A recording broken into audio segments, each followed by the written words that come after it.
part of the Press Play Podcast Network.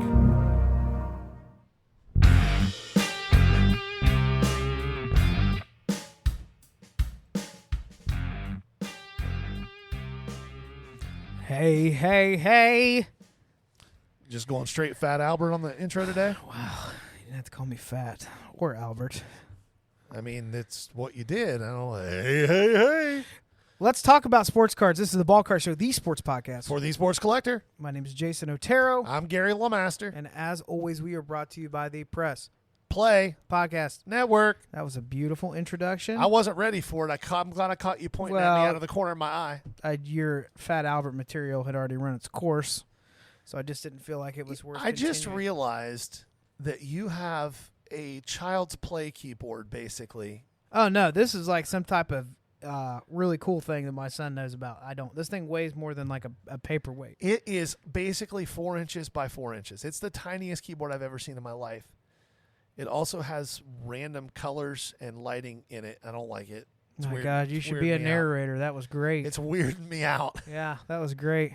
They should have done that in the Morgan Freeman voice. It is 4 by 4, and there are colors on it, and it looks like weird. You're and going to get us canceled if you're not For careful. all of those listeners at home, that was Gary doing his best to paint you a sunset with words.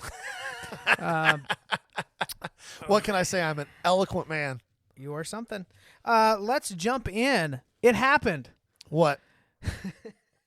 What happened? Jeff Wilson's dream has become a reality. Oh, Cards HQ in Atlanta is live. It has launched, and there was a live feed for everyone to see what was happening at the mecca of the LCS world. The great lesson to be learned from that live feed was that nothing was happening. It appeared as if probably 8 to 10 customers were in the place the entire day. It is just a massive space that was very empty. It reminded me of when, during COVID, they started opening public events again, but people still had the option of not going to the public work event. They could stream online. Yeah. And then they would watch the video and be like, oh, thank God I didn't go in. There's only 4 people there. Right. Yeah. Yeah, it was very much like that. And it was interesting. Somebody was kind of running some numbers on overhead and ROI on this endeavor. And our boy Jeff sunk about $3 million into opening this place. That's his words, not ours. So about $3 million to open this place, assuming that he can carry a gross margin of 25%. He's probably looking at a 5 to 8 year window before he gets his $3 million back. I think this is a dumpster fire. It's going to be bad. This guy obviously hasn't spent too much time in very many card shops because the vast majority of card shops are 1,000 to 1,500 square feet.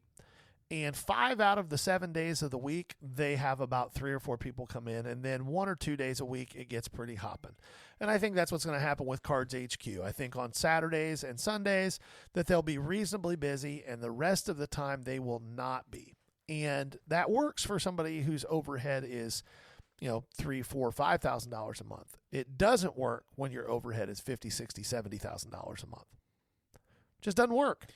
Yeah. The information is not just coming from us recording in our studio, aka basement, not our basement. Oh God, in a basement. But from I'm not sure which is creepier. But from people that have done this before and run local stores, shops, and the math is a little scary. I misunderstood the whole point of all these breaking studios inside of the facility. I thought this was like a rental space for people who are breaking but don't have the equipment, but they want to make sure that they check all the boxes for maybe like Fanatics Live, or this is an up-and-coming, community or group that they're wanting to have a facility to break in. People could use the space. No, this is a place for people to buy product off the shelf and then to broadcast it, I guess online, but also in the space for people to watch what they get. Cool experience. I don't know if I would finish out 5 studios for that. I don't know how many they put in. No, and I think that eventually Cards HQ themselves are going to try to do breaks direct like this rather than through Fanatics or anywhere else. But in general, it definitely appears that this is going to be something that, much like literally everything else in this hobby that Jeff Wilson has touched, just turns to a pile of shit. Whoa. What has he touched or advised people to do that has turned out well? I don't know about that, but he's made a good amount of money off of YouTube. And Yes, but I'm talking about the things in this hobby that he has touched and tried to tell other people to touch. How has that turned out I'm for sure those there's been people? one or two that There has not. He pumped MetaZoo, which went out of business this week. He pumped Dibs, which changed their entire strategy before they went out of business. He pumped StarStock before they stole hundreds of thousands of people's cards and took 6 months to ship them back, if they shipped them back at all, before they went out of business. The players that he has advised people to buy as investments have all just been horrifically bad decisions. The only thing he has talked about that I would say has been a break-even proposition for people was Bo Bichette, and I'm a big believer in Bo Bichette, but it's not like Bo Bichette's stuff has gone through the roof, even though he's a really good player. It's just the reality of this guy is in this space as a grifter, period. He does seem to draw more negative attention from people that have been in the hobby for a while. Because he's a grifter. I love that somebody has the idea of building like the ultimate sports card complex. You and I were kicking around this idea of what would we do if we had to sink a lot of money into this. Probably wouldn't do this first, but if we had a space like this, and the main part of what we were doing was at LCS, how we structure it. We both had some interesting ideas. You were talking about just having like the plethora of, Make it a mall. yeah, Make it a collector's mall. Turn that 15,000 square feet into 500 square feet or 400 square foot individual shops like you would have in a mall, and lease those spaces out to other people and create value in the common spaces so that people will want to come in to the mall. Be a marketer, which I will give Jeff Wilson this. He's been a very good marketer. oh, for sure. So you lean into what your skill set is. Be a marketer and create a place for people who actually know the hobby and want to be a full-time dealer to have an opportunity to do so, and then market that space and drive traffic so that you can justify the rent that you charge those people. Yeah. Like, that's a model that would make sense to me. To me, similar but a little different. I would consider like a co-working space with those studios. People could pay an annual membership. There are a lot of people with great Facebook communities that have been breaking out of their house. Now the cost is right for them by doing that. Well, they're going to fly to Atlanta? Well, just shut up and listen to me. I didn't interrupt your stupid idea. But, for a monthly fee, it's treated like a co-working space. You could break here. You get X amount of hours in the studios, all of the top-of-the-line equipment, sound, the production value would be really high. Obviously, you'd have some add-ons there. You get X amount of hours guaranteed in studio, and we will make sure that every single break that you do falls within the specs for Fanatics Live or whichever platform all of the, people that have built up a little bit of a community could use. There's a tremendous amount of startup costs of being able to stream at a level that is super professional. Correct. So maybe that would be there. They would have a space to sell out of. I agree with you on that. But I did not know it was just for people to buy a hobby box and then have a place to rip it on camera. I don't know there's enough people that want everyone to watch them doing that. Especially with 75% of the time you're losing your butt on what you spent on that box. Yeah, I don't think there are enough people in the greater Atlanta metroplex to justify a 15,000 square foot card shop. And I don't think people are coming from all over the country to do that. One of the things that you and I both listen to and watch Sports Card Radio, not because we think they're the greatest watchdogs of the hobby or anything like that. They're up there, though. They are. They tend to be pretty negative, but they also tend to tell the truth. Yeah. And they were talking about the difference between Burbank and this Cards HQ. Burbank is, I think, within the hobby, most people would recognize them as the if not the one of the largest dealers in the United States, volume-wise. Their 12-month eBay runs 260,000 SKUs sold. So they're moving a lot of product, and they are not doing it in a – you've been to Burbank Sports Cards. Yeah. They're not doing it in a super fancy 15,000 square foot facility with slab displays everywhere and all this type of stuff. They're doing it by having, they call it the fish bowl, but it's a room just filled with white 4-rows. I would guess Cards from 25 cents to $3. maybe 500-600 square feet. It's not a huge. Yeah. With the shelving, it may be bigger. A couple tables in there. Yeah.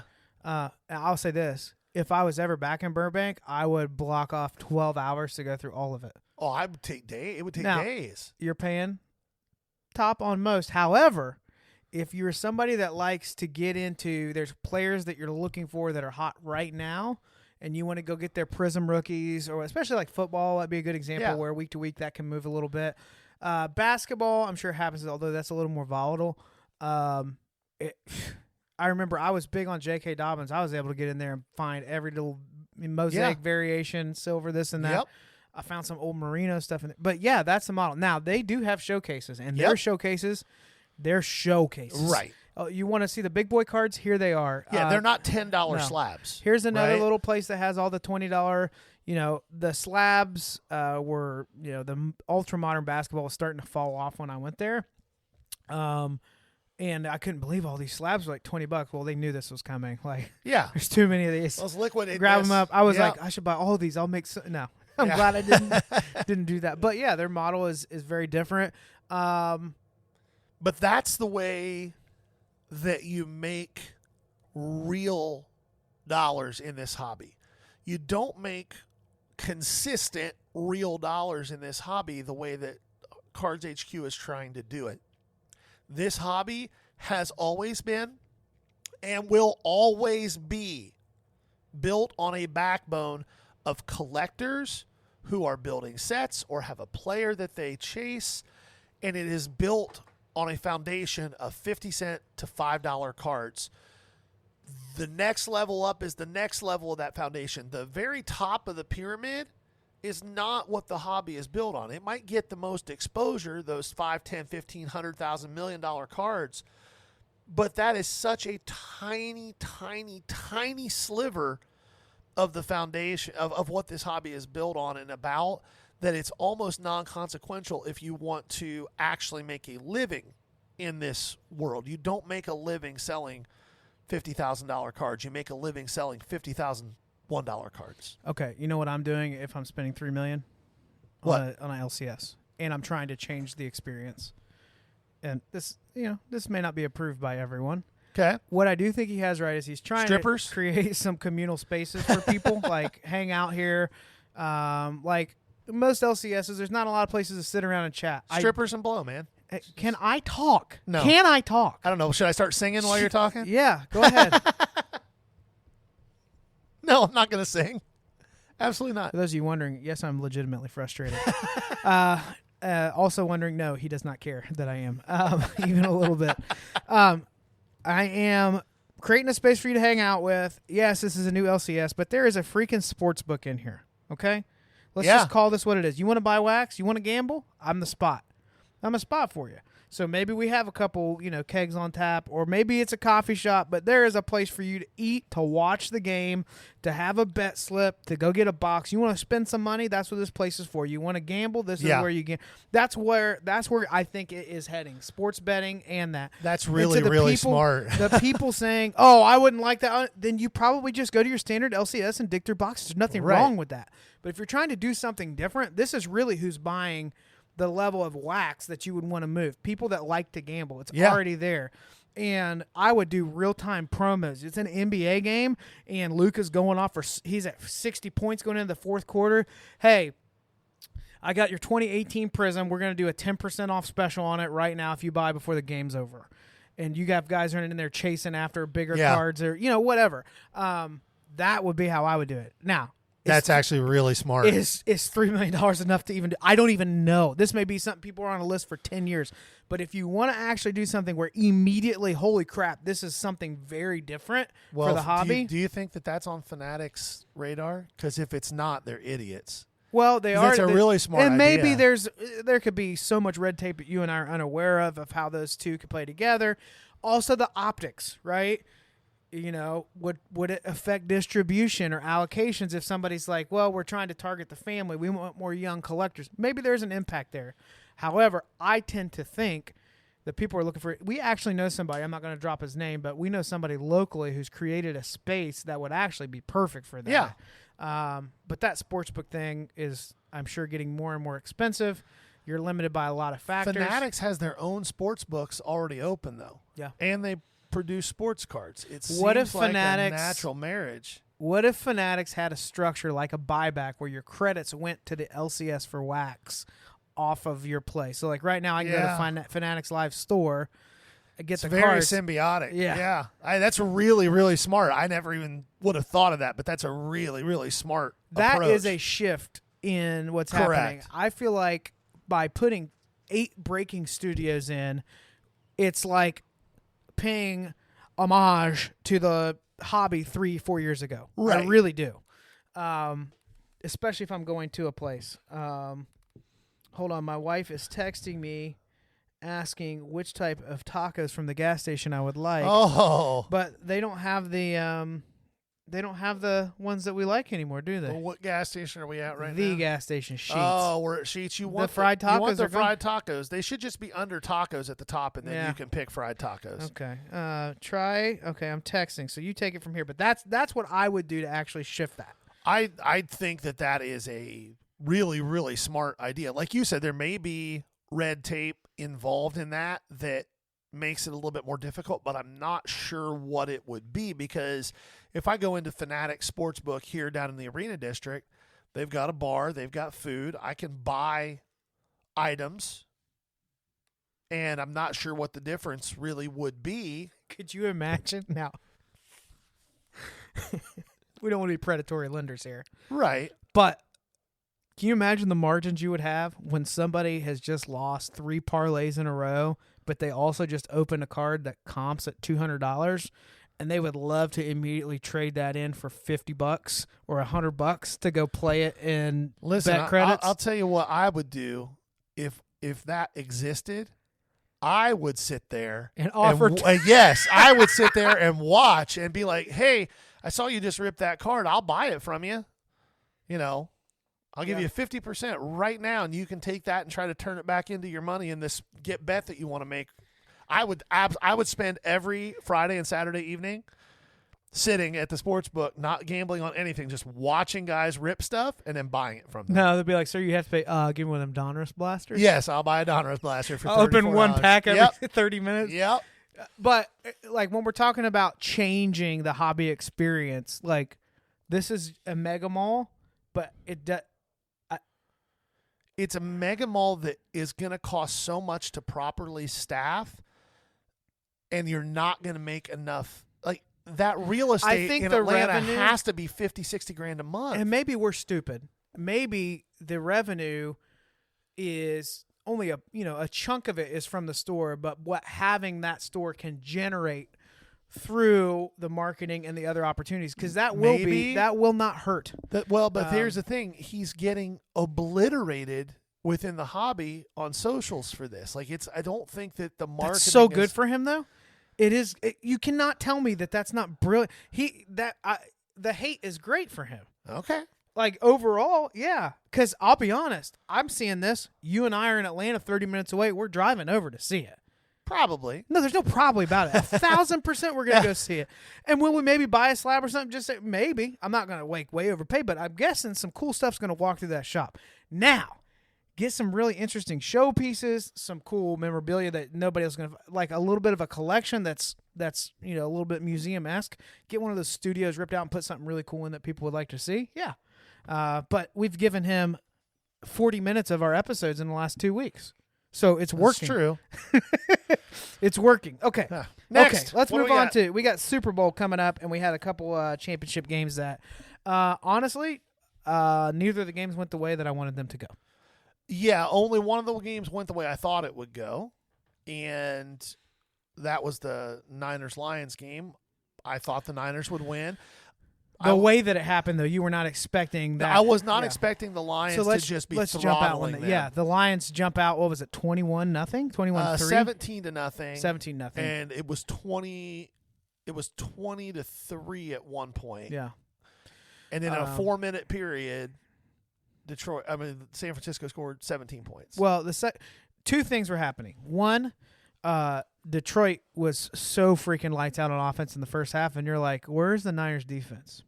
And then in the second half, you're like, oh, that's right. That team is loaded with superstars. Yeah. And Cam Newton made a statement which has gotten a lot of press. Cam Newton's delusional. Hold on. I know you what heard he said. Yeah, he's delusional. So he said, Brock Purdy is a game manager. He is not a, game changer, Okay. But his argument was really interesting to me because I think his statement was like he's the 8th or the 10th best player. He on said 10th best player on the team. Well, I wouldn't go that far. But then when he started talking he's about the 5th or the 6th. when they start talking about all the weapons on the team, you're like, yeah, how did that lead ever get to that point? I think this has shown a lot, like the momentum that the Lions can generate, how they will capitalize on mistakes. But an interesting thing happened in this game. The Lions had an opportunity with it's not a guaranteed field goal, but I think the yard's like 45. It's definitely something that should be hit.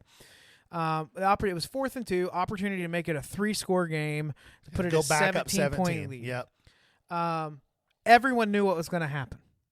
Dan Campbell is going to do what has led him to this moment where he has a chance to get in the Super Bowl. I believe there were 2 plays like that where they were makeable field goals, and I remember I messaged you. I was like, I think that's going to come back to bite him. Yep. And your comment was like, but that's how he's gotten to where he is. Yeah. You have to kind of respect. If you're a Lions fan, I haven't heard a lot of hate. I haven't heard a lot of frustration because they're like, this is who we are. I kind of like that. I like the swag. I like the Eminem is like chiming in consistently. Now that's a celebrity. I actually give a crap what they have to say about the game. But maybe that has more to do with my age and potentially gender over Taylor Swift. But I really wanted the Lions to have it. I think they're going to get there, though. I do. I think that this team is still very young, still very fast. They have a coach that the players seem to be willing to run through a wall for. Yep. But guess what? Niners are going to be good for a long time, too. Yeah, so here's the thing about Cam Newton's comments that was so annoying to me. One, Cam Newton is just – he's reaching a point where it's a lot like Skip Bayless. He says things not because he believes them, but because he's trying to provoke a reaction. Mm-hmm. Brock Purdy is probably the 5th or 6th best player on the 49ers team. But that is true for probably 75% of the quarterbacks in the NFL. Very rarely is the quarterback the best player on the team, the best football player. Look at the Rams. Is Matt Stafford the best player on that football team? Good point. No. Aaron Donald's the best football player on that team. I would argue that after that, Cooper Kupp is probably the next best football player on that team. I would even argue that Puka Nacua is the player after that. And then maybe you get to another defensive player before we get to Matt Stafford, which is fine. And the irony is that, Cam, you were the most talented player on the team. And look what happened to the program. For you. Yeah. Look what happened. But the comments just pouring in were like, you lost your job to Mac Jones. Yeah, exactly. Now, we're talking peak Cam Newton. Mac Jones could not hold his jock to him. Correct. There's no question. Just the athleticism, the ability to create plays. He was that. He created situations because he was such a freak athlete. But I don't think Brock Purdy's going anywhere anytime soon. Listen, Brock Purdy, I don't think there is anybody in that locker room that would tell you that Brock Purdy isn't the reason they won that game. He picked that team up in the second half, put them on his back. That dude had 3 or 4 15 or 20-yard runs that were game-changing scenarios, 3rd and 12, 3rd and 14, where they're going to be forced to punt and give the ball back to the Lions, and he breaks a tackle and scrambles for 20 yards, for 15 yards, was throwing dots into contested windows in the second half, made a couple of plays while he's going down that are just – some guys are just winners. Pat McAfee had the best comment about Brock Purdy that I've heard so far as how he's treated in the media and by fans. Yeah. This kid could walk on water and people would say he's only doing it because he can't swim. Yeah. Like, people are going to hate the guy because he was the 199 pick. He was They Mr. wanted it Irrelevant. to be Trey Lance. Yeah. And like, so. Hey, it wasn't. No. And the thing is if Brock Purdy had been a second round pick, you wouldn't be having these conversations. We'd be hearing about how great of a pick that was and how great, but because he was Mr. Irrelevant. You know, I remember another quarterback that was in this similar situation. Yeah, his name was Tom Brady. Yeah, Tom Brady. Very similar situation. Yeah. And then all this talent came in around him, second, third year, and they're like, oh my gosh, we could have a dynasty here. Well, what's crazy is at that time, you're right, and then as Tom Brady's career progressed and he became Tom Brady, people revised history and went back and went, man, he never had it. Deion Branch wasn't that good. But when it was happening, it was, Deion Branch is making Tom Brady look good. He's one of the 10 best receivers in the league. Like, so going into and then going into next week, let's say that the Lions just kept running away and the Niners never caught up versus the Niners make the comeback they did. Which team is going to be more ready in that Super Bowl? The Niners are going to be so dialed in after that second half comeback. They're going to say, yep, let's never lose grip of this game. Yeah. And I pray to the good Lord that Kansas City cannot win this game. And the reason for that is I just felt like they haven't belonged where they are for the last 3 weeks. However, they're getting the job done, and they're starting to look a little bit like Kansas City over the last few years in the playoffs. They are, but what you just said is the facts. San Francisco is going to be playing 11 against 16 the whole game because the officials in playoff games for the Chiefs might as well have an arrowhead on their back. I've never seen a team in my entire life as a fan of football get more calls in important situations that go their way every time than the Chiefs. I have never in my life seen anything like it. Last year, they got to a Super Bowl because of one-sided officiating, and they barely beat the Bengals to do that. This year, against the Bills, there is a play in that Bills game where Josh Allen is getting stood up and gang tackled late in the game, and the whistle blows, and 3 more seconds go by as Chiefs players continue to wrestle with him, and then 3 of them drop on top of him and drive him into the ground. No flag. Mm-hmm. If that had been Patrick Mahomes, 87 flags would have been on the field. 0.5 seconds after the whistle blew, before he ever went to the ground. In this Baltimore Ravens game, the Ravens played poorly, and they were still in the game. They played poorly. They were still in the game. Late in that game, they're driving. Isaiah Likely gets hog-tied tackled while the ball is in the air. No flag. OBJ gets shoved in the back as he's trying to catch the ball in the end zone. No flag. Later, Lamar makes a bad decision, throws into triple coverage. That was 100% Lamar making a bad choice. But still, Isaiah Likely, before the ball is 5 yards, but the ball's still 5 yards away in the air, Isaiah Likely gets shoved to the ground, and a pick happens. No flag. It's mind-blowing. Multiple times Patrick Mahomes scrambles and picks up first downs in that game, and dudes are having their jerseys ripped off of them being held. No flags. So I will say a caveat here. I've never, and this is not like a dig at you. No, you're fine. But I've never seen a fan base that holds grudges over calls more than the Bengals. I've never, ever in my life. That's fair, but I have said that about the Chiefs. I've said that about the Chiefs. And it isn't just in games against the Bengals.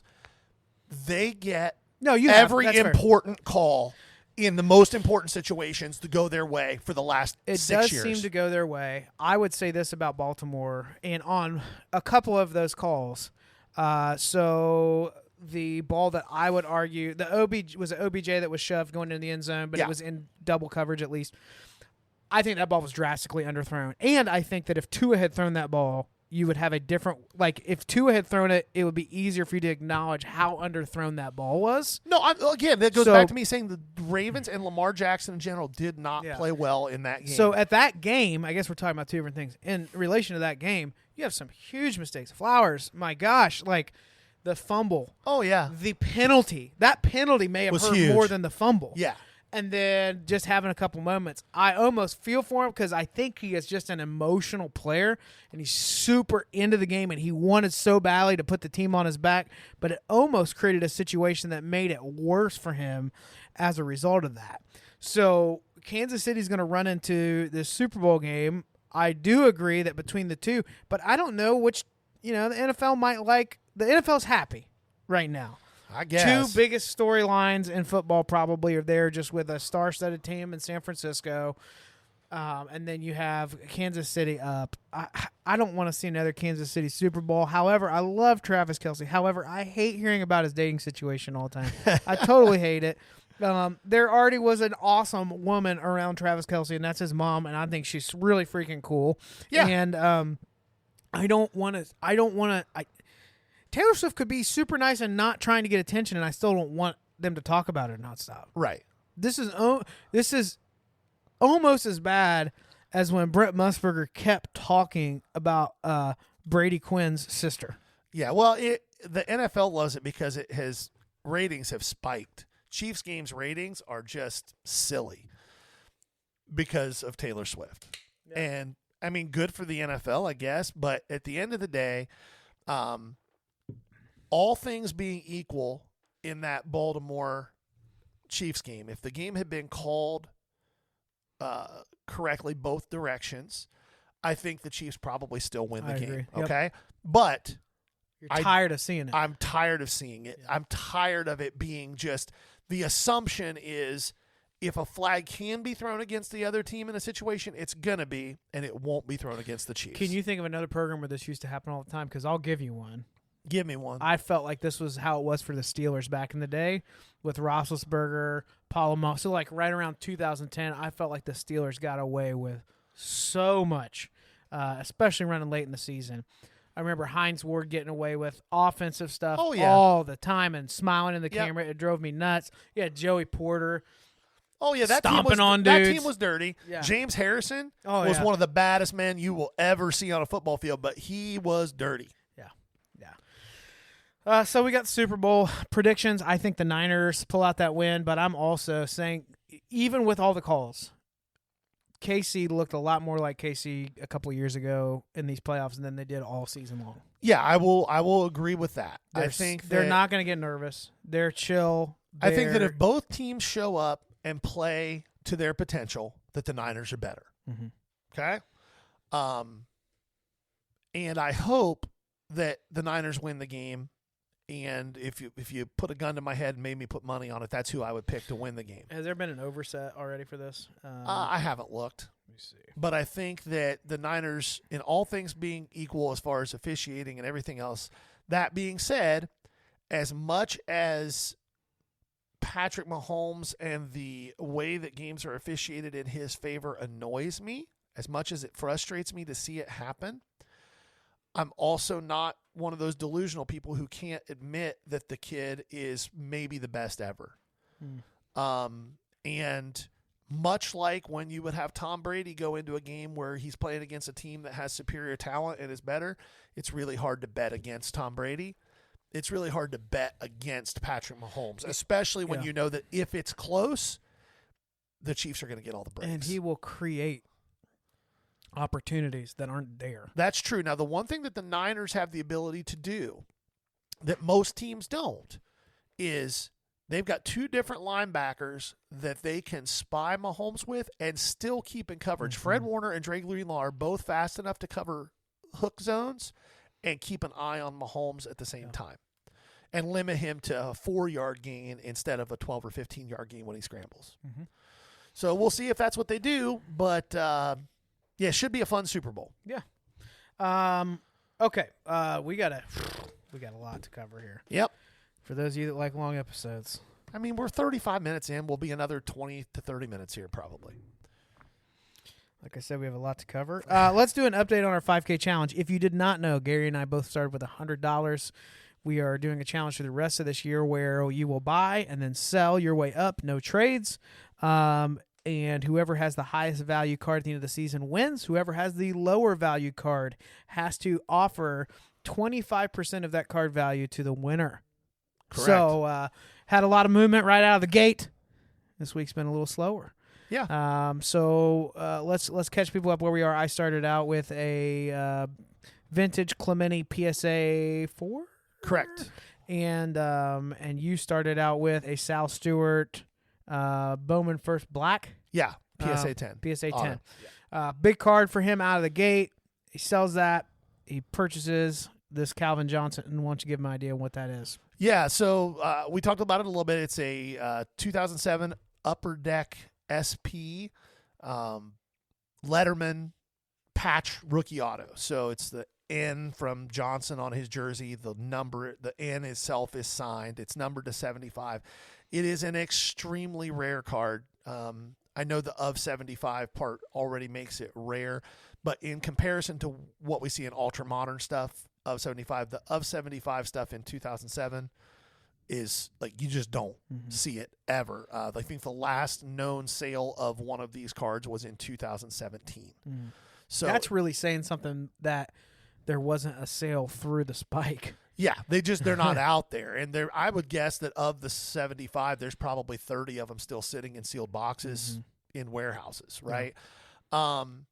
The total graded population across all companies with a pop report is 6. That's not 6 for this grade. That's 6 total. And this is an 8.5, right? It's an 8.5. Thick card, patch card. Yeah, it's the third highest graded example. There is a 9 and a 9.5 from BGS. Those are the two highest graded examples. There are two 8.5s. There is a 6, and then there is a PSA 6, and then that is it. So there are no comps on it. The closest comps that I could find were a 2007 Donruss did a Letterman type thing too, but it was a paper card, no foil. This card was beat to hell. It was numbered of 105, and it sold about a month ago for 303. And then about 3 weeks ago, there was a card from the same set from Upper Deck SP. It was just an RPA. It wasn't the Letterman patch auto, so the signature is on the card. The patch was a nice patch. It was a 3-color patch, blue, gray, white, numbered to 399 raw, and it looked pretty good. And it sold for 420. So I think that the card that I have is probably worth slightly more than that. Maybe not drastically more, but it is a much lower numbered card with an extremely low pop. Now, the problem with that is that people who are buying that card are not people trying to buy it to flip it, which limits your buying window. Like Calvin Johnson isn't going to play next week and have a 400-yard game and cause the value to go up so that somebody's buying it to try to flip it, quick flip it. The problem with buying a card like this in this challenge is that, yes, it's a great come up as far as value goes. However, it might take a little bit longer to sell because you're trying to find a collector. Yep. So I also have not sold my card. I'm trying to pull up the pop report now, but it's been giving me a little bit of trouble. So I picked up that 2018 Chronicles Obsidian preview. Where is your card at? It's in a box over there. All right, you keep talking. I'll get you the pop. It is in the very back of the box on top, I believe. So I pick up this Luka for $150. Comps are anywhere between like 180, 225, some like 250 best offers taken. Obviously, there's going to be a good chunk of these out there. I am also running into a similar scenario where it's just not moving like I want. I'm getting offers, but this is a card because people want Luka 10s. Most of the people trying to buy this from me are people that are trying to resell it as well, and they just want their 20, 30% margin on it, which isn't crazy. There's a pop of $655 for the PSA 10 of this. That's a good amount for a card that's like a preview card, right, G? Yeah, it's a decent pop count. It's not anything like some other of his base rookies would be, but so we have this interesting little discussion here. We have low pop versus high pop, and sometimes that means you get no pop. Yeah, when there's not a true comp to go against, people get nervous about buying cards if they're only buying based on value. That's why when you get into stuff like this Calvin, I'm thinking this weekend I'm probably going to sell it, and it should move. Jason is just working on lunch right now, and those tacos are pretty crunchy, right?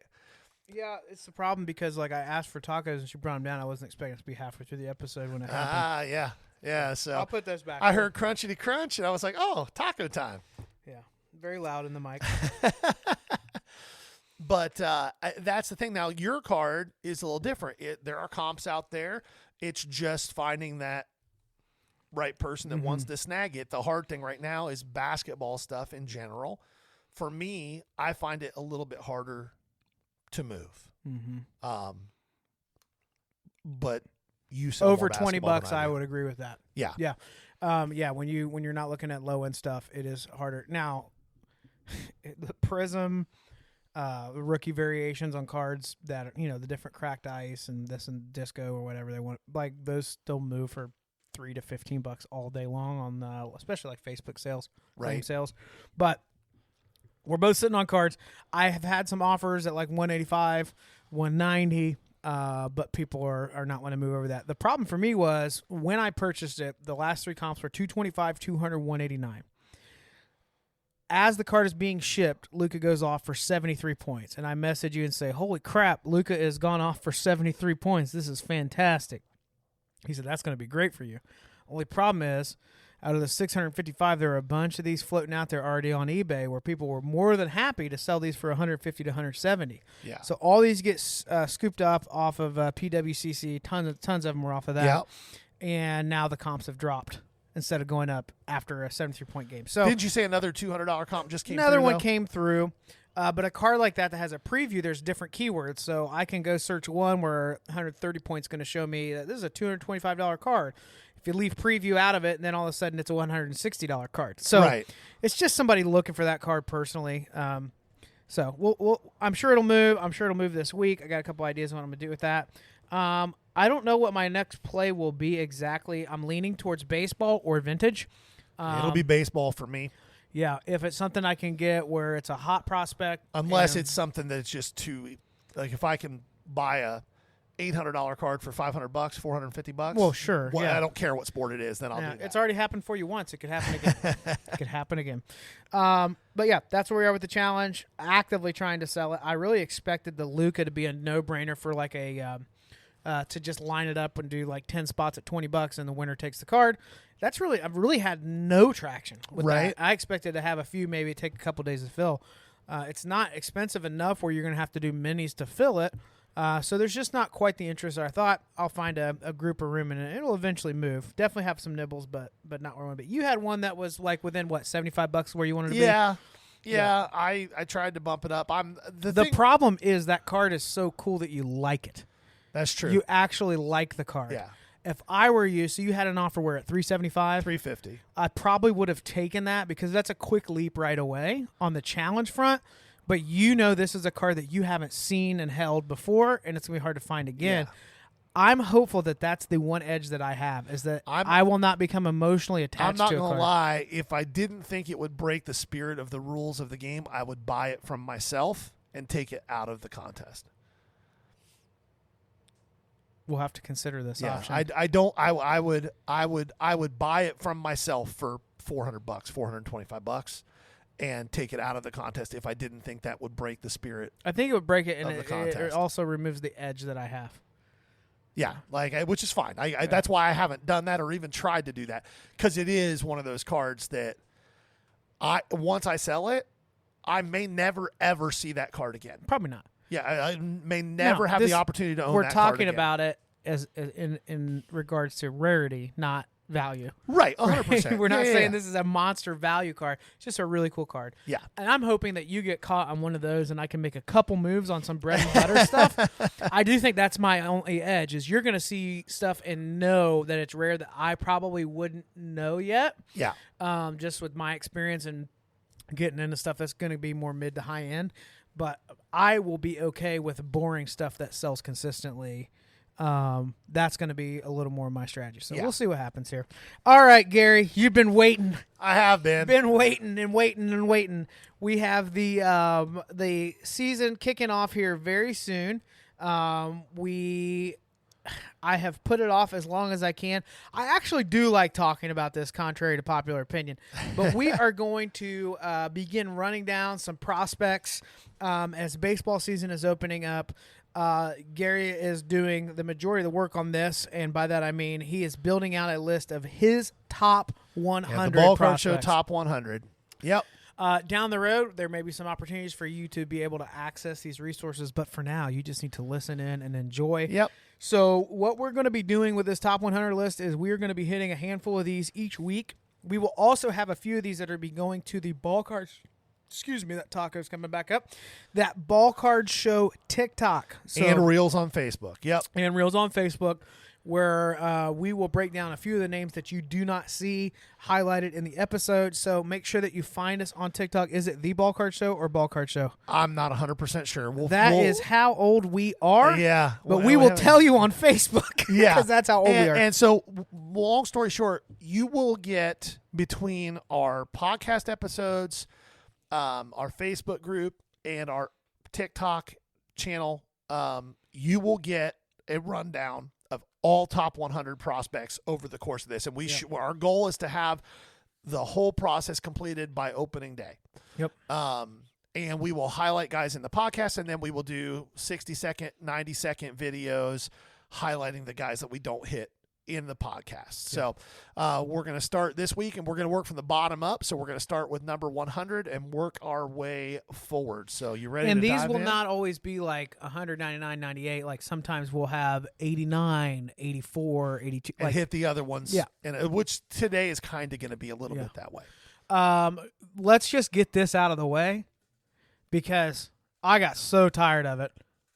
If you're listening, I am going to mispronounce most of these names, and Gary's going to correct me. The funny thing is, there probably is a 15 to 20% margin where he doesn't know that he's saying it right, but he's saying it with a level of confidence that I believe him.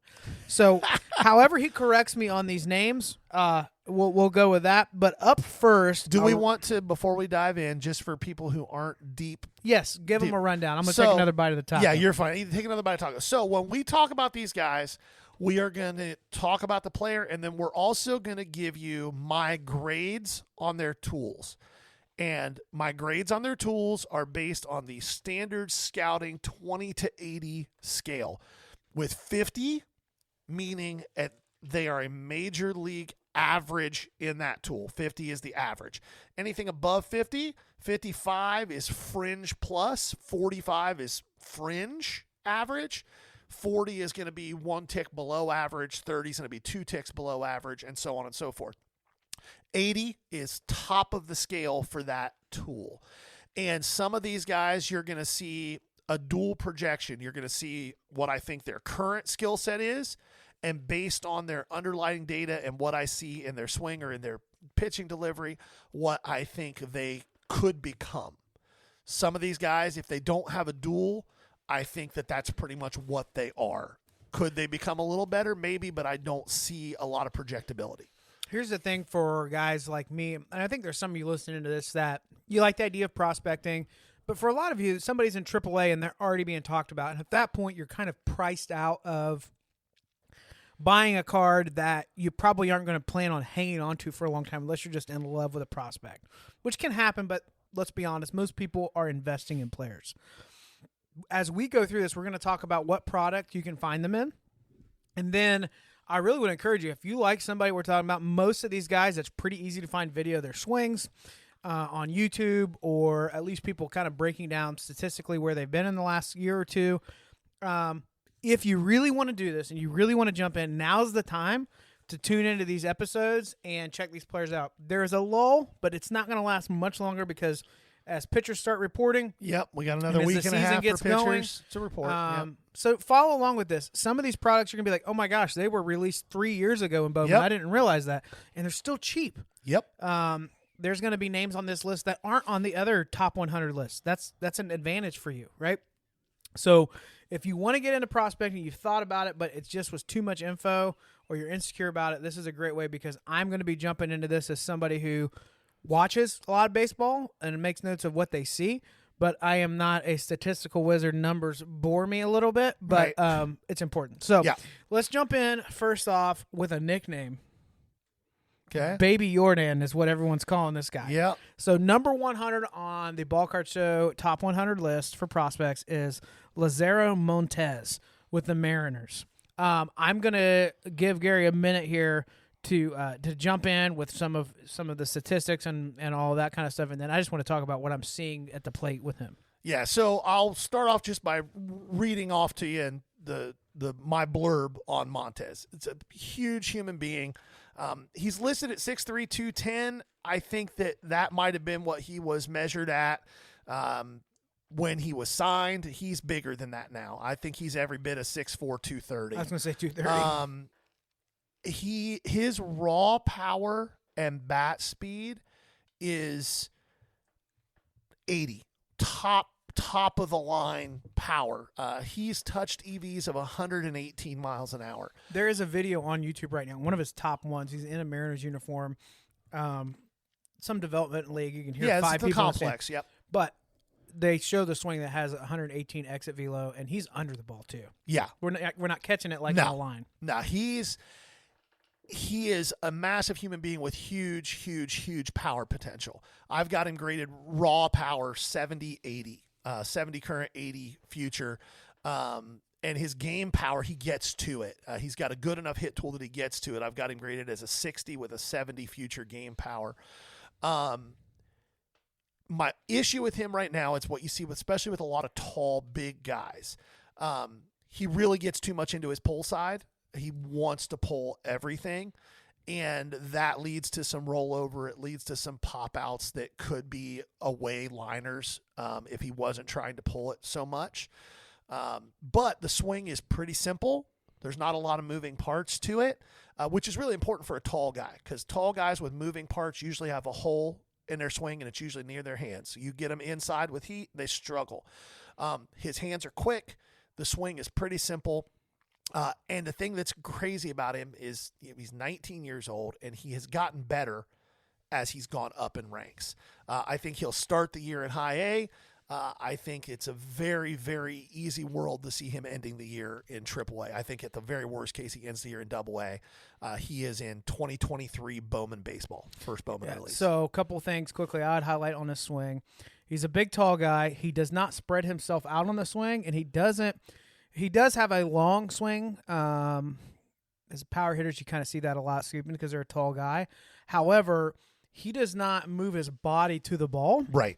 He stands tall, and he keeps his power in. One unique thing, and I don't know if the reason for the rollover and the pull thing is something that is an overcorrection, but if you watch his swing, his back leg, his foot, and knee are tracked in. So he's a left-handed hitter. You'll see that his left leg, his back leg, the knee is angled towards second base rather than square. You see a lot of hitters open up their stance on their front foot. You think of like Andres Galarraga, some of those big power hitters. Yep. The reason for that is they had a long, powerful swing, but they were slow to seeing and getting their body almost like their torso twisted in position. They would be behind the ball. So with him tracking that back leg in, it's almost like he's trying to make up for time to make sure that he gets his butt through the swing. The only thing I noted on mine is his swing can have a tendency to have a little bit of lag in it. When that rollover that you're talking about, right. You're seeing the swing happen like somebody's doing the worm almost standing up. Yeah. Arms, hips, and all that. So I think that back leg is designed to get him through the zone quicker. However, it can also allow him to over-anticipate and to roll through and foul off his ankle a lot. He needs to get one of those braces on if he doesn't have it yet, but he's going to hit the ball really far. I love investing in prospects that I know are going to put up a lot of jacks in the first couple of years because it feels a little more low risk to me. Well, they're going to get hype. Exactly. So Long term, we don't know. This could be somebody that somebody figures out a down and away breaking ball, and he is a keynote. You never know. To me, he's got two outcomes. He's either going to be some version of Jordan, or he's going to be a Keno. I don't think there is a world where he is just a league average hitter. I don't think that world exists. All right. Ready to move on? That's fine. I'm going to do my best here. All right, number 99, you have a pitcher with the Pirates, Jun-Seok Shim. Close. Okay. Jun-Seok Shim. I just added a. You just added a little I extra. Went and churched it up like Joe Dierte. Yeah. Pitcher with the Pirates. I'll jump in just on what I saw, and I'll let you kind of run through your thing here. First off, this guy's delivery is a little bit unique because a lot of what you see with modern pitchers is the ball is almost hidden until the release point, and it was something that a lot of people talked about valuing because you're invisible. You're hiding the ball, giving pitchers less time to get a read on it. It makes a 93-mile-an-hour fastball play like a 96-mile-an-hour fastball. Yeah, so for Shim, it's weird because his release is exposed up high. I remember when I was playing baseball, I loved it. When I could see off the release, you can see the grip. Yep. I remember some of the hitting drills, they would have numbers written on the ball, colors. Like you can pick up a lot if you're dialed in. The problem is this. That ball off the release can look like one thing, but the spin rate, and you'll talk about it more in a second, is so insane that he catches a lot of people out in front, and they really expose it. He embarrasses a lot of batters. He gets them to anticipate. They really see this fastball coming. But the spin rate, even on the fastball, it's got so much inside movement, cut movement, or like a two-seam movement that they kind of get lost halfway through that pitch. Like, oh, it looked so obvious where it was heading, but it wasn't. Now, I think he leans a little heavy on the off speed. It is filthy when it drops, but there's got to be control with that, and I wonder if gimmicky is not the right word, but is this something that batters are just going to figure out? I don't know. I really like what I'm seeing so far, and he opted to just come straight into the league at a young age. So yeah, he never played in the KBO, which the KBO is turning into a pretty fertile feeding ground for the major leagues. He just entered the major league draft, avoided the KBO draft, and he would have been a top 3 pick in the KBO draft. He might have been number 1 overall. He's 19. He hurt his ankle last year, so he only made 4 starts. But those 4 starts were pretty staggering. In those 4 starts, he had a .75 whip. Anything under 1 is elite. When you're 25% better than an elite number, that's saying something. I don't care what level you're at. I think he starts the year in low A. He could get to double A by late summer. His curveball comes in at 3,200 RPMs. now was he drafted by the Pirates? He was traded, wasn't he? No, he was drafted. Was he? Okay. Yeah. 3,200 RPMs on that curveball. Like Jason said, when he is slotting that curveball, it's nasty. Mm-hmm. And it tunnels right off of the slider, which is what's crazy. The slider and the curveball have very similar shapes for the first 3/4 of the delivery to the plate, but one's 8 mile an hour faster than the other one. And the curveball falls off of a plate, and the slider just darts away on a 2-plane break. I have a Reds pitcher that reminds me of that. Their capacity was there. You're not, the mechanics are different. There's a lot of things that were different. But Bronson Arroyo had a curveball that could do that as well. That left people. But the thing that Arroyo didn't have was a potential plus fastball to go with it. So this kid has right now I think he has a plus fastball. I think it could become a plus fastball. And not because of power. He's not throwing 98, 99, 100 mile an hour. He sits 93 to 95. But it has a high spin rate. The IVB is induced vertical break. And induced vertical break means, does the fastball rise in the zone from delivery? Is there enough spin on the ball the air forces it upwards? His does. He's left with the decision then, really. Does he want to trade off some movement for some velocity? Probably is what he's going to have to figure out. And if I'm the Pirates, I don't want that. I would much Yeah. rather you be able to go 7 innings than 5. I'd much rather you throw 93 to 95 with good IVB that messes with guys, especially because he can tunnel that pretty well. And the changeup currently is average to maybe fringe plus. I've got it ranked as average as a 50. So just numbers wise, he's got a 60 fastball, 55 curveball, 50 slider, 50 changeup, 50 command. I think the command is something that could potentially grow into fringe plus. I don't think he ever becomes plus command wise.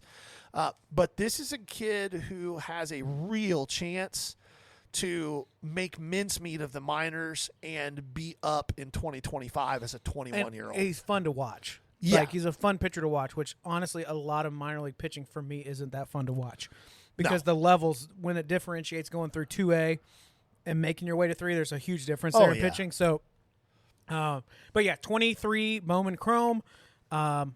Still pretty cheap. Cheap. Yeah. I bought 4 or 5 autos in the last week for 10 to 12 bucks nice. a piece. Yeah. Just as a reminder, sourcing this stuff. So if you're wanting to do this, Facebook is a great place to ask for players. There are groups dedicated to baseball, Bowman. I would probably do a multi-sport group saying, hey, I'm buying Bowman. Here's the players. If you go into a Bowman group, guys are looking a lot of times at the premium or top end of comps there because this is their specialty. But for people that just rip, they're only chasing a handful of the top 10 guys, you could probably get some nice lots of these players for really cheap, low risk. If you don't want to buy an auto, that's okay too. But I would recommend if you really invest, at least with pitchers, I would buy. It needs me a little more SP. Get something at least numbered. I was going to say at least a refractor. Yeah. You don't really need to stack up 10 Bowman Chrome first because they're going to go from $2 to $4. You know, it's not going to be that exciting. All right, up next. You have more to say on this guy than I do. By the way, those of you hearing me eat that food, I hope you're hungry. Ricardo Cabrera with the Reds. Quick synopsis, and then you jump into a more lengthy one. Here's what I like about him. He's going to get on base, and he seems to show tremendous plate discipline. And he's only 19 years old, and he's in single A. Those are the 3 points that I have on this guy. Other than that, I didn't have a whole lot to say. I did watch a little bit, but wasn't as excited, so I want you to kind of talk me into, why this guy is in the top 100 for you. Okay, so those are good reasons, but in the 2022 IFA signing period, Cabrera was the number 3 ranked prospect in the entire IFA world in 2022.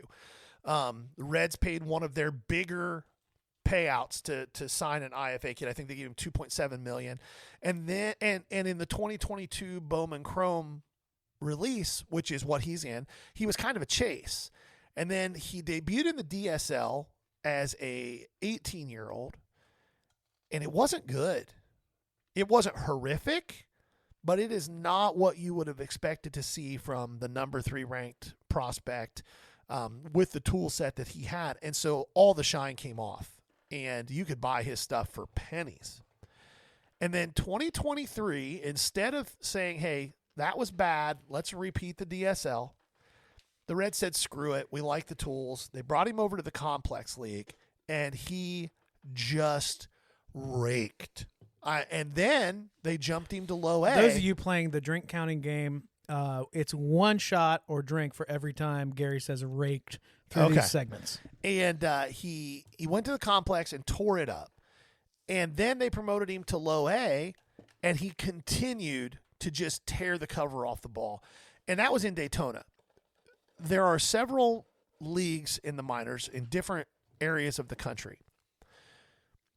The PCL, the Pacific Coast League, is known to inflate numbers. You're playing out west, Arizona, the air's drier, the ball flies. In Florida, the air is humid. It is hard to hit the ball a long ways. And he just tore the cover off the ball in Daytona. This is a prospect that has legitimate 2020 speed power projection at the major league level.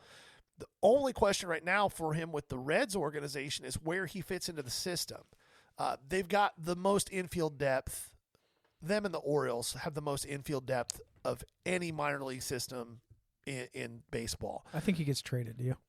See, I think there's a couple guys that could get traded ahead of him, but I think there's a chance. That being said, He's a guy who I think this year starts the year in low A, but is in high A really fast. I think he's in Dayton within a month and a half. And if the guys in front of him, if Arroyo gets moved up to AAA, he could end up in AA by the end of the year as a 19-year-old. The tools are really strong. There you go. The tools are really strong. The hit tool is currently average to plus, to fringe plus. I think it could become plus. The power, raw power is pretty major league average, so plan on 20 to 25 home runs. Right now, he doesn't get quite into the game because he tends to hit the ball on the ground a little bit, but he's a fringe plus runner. He's got a fringe plus arm. He doesn't have great range in the field, but his arm's good enough to make up for that to an extent. He can stretch out a play too. I saw that happen. He seems to be an intelligent base runner. Yeah, for sure. So I think that overall, if I had to put a long-term projection on him, I think worst case scenario for him is he is a utility infielder, but I think that the tool set is there if he continues to progress to be an everyday, probably second baseman. I don't know that he holds it short, but I think that he eventually becomes an everyday second baseman somewhere, and the ceiling is, an all-star appearance every third or fourth year. All right.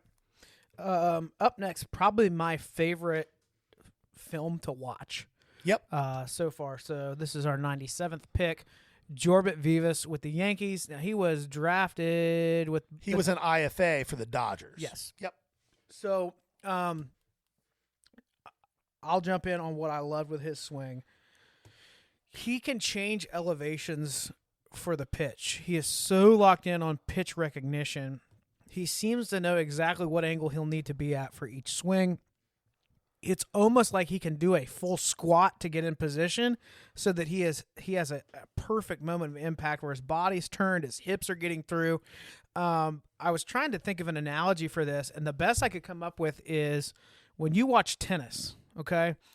Half of the time these guys are sprinting to just get in position to hit the ball. But professional tennis players know exactly where they need to be ahead of time. And you will see whether that pitch is coming in across the letters or below the waist. Vivas seems to get in position to explode on the ball. It is really special to watch with his swing. A lot of hitters that are in the bigs cannot swing the way that he swings. His swing reminds me, if you put, and this is high praise, and I'm not saying he's going to be these guys, okay? One of the things you got to understand when we're talking about prospects is when we make comparisons to things, it's not us saying they're going to be this guy. It's just things we see that remind us of it. To me, he looks like, swing-wise, somebody took Tony Gwynn and Vlad Sr. and put them in a blender. Like, that's the ability to hit stuff that most people shouldn't be able to get the barrel of a bat onto, like Vlad Sr., and the ability to hit the ball wherever he wants to, like Tony Gwynn. Ooh. Yeah. Yeah. Yeah. Not saying Jorbit Vivas is going to be either one of those guys, because I don't think he has the power of Vlad Sr., and I don't think he has the pure hit tool of Tony Gwynn, who may have been the best pure hitter of the last 50 years. But his ability to get to stuff in good position, like you were talking about, that most humans can't get to, reminds me of those two guys. This is a name that I'm going to be looking to buy. Yeah. Of the ones that we've gone through. I'm guessing he's a little more pricey than the last couple we talked about. He's actually not. Yeah. And there's a reason that the Yankees targeted him in that deal, and not Eddys Leonard or not Michael Busch. There's a reason. What did you already tell him? 22? No, he's in 22 Bowman baseball. The hit tool is insane. It really is.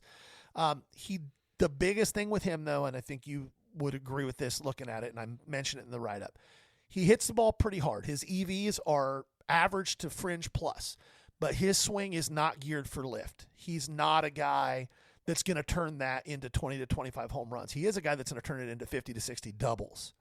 Well, yes, his ability to be in position means that outside pitch is never a pull hit for him. It is get in position, put this in the gap. I think he picks up a lot of 2 bags. No, that's what I'm saying. Yeah, he's like, going he to will hit a hit ton gaps. of doubles. Yeah. If Yankee Stadium, if he stays with the Yankees, it's going to help him hit 15 to 18 home runs. But his swing, he's not trying to hit the ball out of the park. He's not trying to hit the ball in the air. Pitchers are not going to like this guy. No, he's a guy who he'll ruin pitchers because he'll send him 15 pitches. Yeah, I was going to say he'll all 15, day. 16 pitches, which that loses an inning for a starting pitcher in today's game. You know who else can do that? Matt McClain. Yep. Like there's that might not be a bad parallel with bat. He doesn't have the power McClain has. And I think, well, let me rephrase. He has the same EVs, but he's not. Matt McClain wants to hit the ball in the air. Jorbert Vivas just wants to hit the ball. Mm-hmm. Yep. Like, he's not worried about whether it's in the air or not. If you give him a pitch that he can pull. And Vivas is going to be 5 steps out of the box before most of these pull hitters, don't get me wrong. If you give him a pitch on the inner half that he sees early, he can hit it 110. Right? Like, he'll clear the fence. Oh, yeah. But that's not what he's looking to do. He doesn't care where you throw the ball. Now, he is a little bit of a free swinger, but it's because he can get to stuff. The barrel rates don't show whiff. Base running instincts are really good. He's not crazy fast, but he is not afraid to take what's there. And I think 20 to 30 bags on a regular basis is very, very, very foreseeable. Yeah, I'm big on him. I'll probably keep an eye out. I might even put some posts up to grab some of his stuff. I think I've got a few nice ones. Yeah? Yeah. Okay. All right. What's funny is Gary will have half of these guys already in his display case, and until he forces me to go through these lists, I'm not interested. And then there's like a 3-month period where I'm just always trying to get stuff out of his case. Right. So, okay. Now we're going to skip a few names, right? Yes. Last one that we're going to cover, and these other names we'll hit up in the different social platforms. So, Justin Foscue. Yeah. Okay. So with the Rangers, I had a small note, but visually it's really interesting. Do you remember the old home run derby? The old ESPN Classic would show it. Oh, yeah. Old, back in the day. Yeah, back in the day. When you watch the old-timey baseball and football, everything seemed to be kind of in slow motion. And then the other thing that I remember is a lot of the older hitters, when they followed through, the bat would kind of be like up in the air, not across the body on the follow-through. Yeah. He has an old-timey swing. The other note I made was it's a quote that everybody uses, but out of the military, slow is smooth and smooth is fast. It almost looks like he's decelerating. You're not going to see him overswing on a pitch. The contact is smooth, pure, and he goes wherever that pitch is. He does not care how it looks. If the ball is outside, he's going to put it on the foul line opposite field. That is really exciting to me that he seems to have the ability to it's not a violent swing, which is uncommon with young players now. I feel like the swings are so aggressive, exit velo being emphasized, all this. So I really liked what I saw with his swing. Go watch a video of him hitting if you haven't seen it yet, because it is pretty interesting. Little effort, contact is the emphasis there. Seems to get the barrel on it. Yep. He's going to put the ball in play a ton based off of what I'm seeing. He's our number 93 ranked prospect. Tool-wise, here's my grades on him. He's a 70 hit, 40 current power, 50 future power, 40 run, 45 arm, 45 field. The bat is going to carry the day. He's going to be a slightly below average defensive player, and maybe he could become league average. I never thought I'd see the day where Rafi Devers became somewhat close to league average and he pulled it off. Mm-hmm. So I won't count Justin Foscue out, but he is 24 years old. One of the notes I have in his write-up is he's reaching the age where prospect status begins to become prospect fatigue. We've been talking about Justin Foscue since 2020 when he was drafted. He's limited to second base. He's going to be a second baseman. And from a prospect status standpoint, if he doesn't make it to the majors this year, he may just not have any hobby relevance no matter how good he becomes. They have a little bit of a dilemma there because where do you put him? But the bat's going to be really hard to keep out of their lineup, at least as the short side of a platoon. He walks more than he strikes out. He lifts the ball well when he's given that opportunity, but the biggest thing is 91% zone contact. If you're not sure what that means, it means when a pitch is over the plate and in the strike zone, 9 out of 10 times he's going to make barrel contact with the ball. Is it going to be in play? Maybe not, but he's going to put the bat on the baseball. And the other thing I don't like about him, and I think that big league pitchers are going to be able to take advantage of it if he doesn't tame it down, he's got a really big leg kick. Like, he really picks that front knee up, and he's not like stretching out with it, but he's bringing it up high. Big league pitchers, the really good ones, I think are going to be able to take advantage of that. He's got a pretty open stance too, so it's just like fix that. But the hit tool is plus. It's a true 70 grade hit tool, and that's not going to change. He's in 2020 Bowman draft, so his cards have been out for a while, and they're not expensive. No. That wasn't terrible, Gary. I'll admit it. Yeah, it's kind of fun, isn't it? We got a few more weeks of this. Yeah, up until spring training. It's over. Opening day. We got. Yeah, no, good stuff in there. Again, follow us. If you're not, a couple things I'm going to ask for, because I feel like we've been around a few years, so now we get to ask. If you haven't yet, we've been creating content. This is our 3rd year doing this, right? Yep. And sure is. If you have enjoyed this at all, we would really appreciate you leaving a review on either Apple Podcasts or on Spotify. It actually does boost us. It does give us the opportunity for more people to hear our content, and for people to realize that this is a pretty fun place to hang out and listen and gain a little bit off of the hobby. If you haven't done that, do it. Then the Facebook group is active. We try to be really responsive. If there's a comment, question, anything we can do to help, and we'd encourage you to check that out. We will be putting a lot of video content on TikTok. You'll even see some of that starting this week. If you're not on TikTok, we will make sure to share some of those over to Facebook Reels for you as well. But we're really trying to expand and just let people know that we're here, and we have content for them, and we're enjoyable. If you like to listen to things that you enjoy to have. But anyway, check us out on there. This has been the Ball Card Show, the Sports Podcast. For the Sports Collector. Bye now. Peace.